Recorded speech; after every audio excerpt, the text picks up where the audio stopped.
2.48. I always thought that good manners were always good manners, wherever you were in the world. But that was until I married Alexander. We met in Russia when I was a student there, and I always remember when I first met him. He came to my flat one afternoon, and as soon as he came in, he said to me in Russian, "Nalye menye chai," which means, "Pour me some tea." Well, I got quite angry and I said, "Pour it yourself." I couldn't believe that he hadn't used a "could you" or a "please." To me, it sounded really rude. But Alexander explained that in Russian, it was fine. You don't have to add any polite words. Some months later, I took Alexander home to meet my parents in the UK, but before we went, I had to give him an intensive course in pleases and thank yous. He thought they were completely unnecessary. I also told him how important it was to smile all the time. Poor Alexander. He complained that when he was in England, he felt really stupid, like the village idiot, he said, because in Russia, if you smile all the time, people think that you're mad.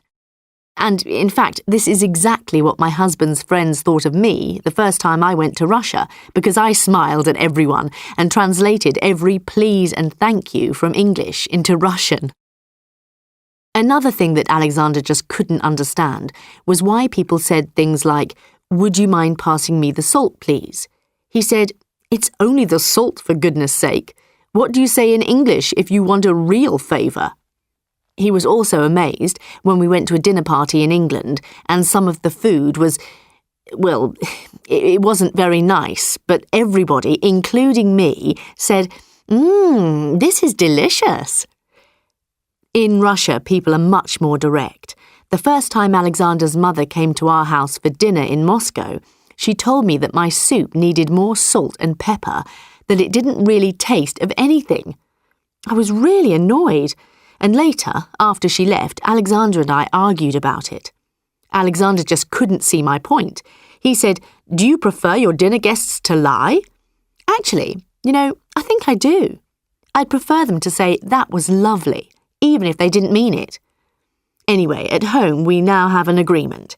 If we're speaking Russian, he can say, "Pour me some tea," and not say "thank you" when I give it to him.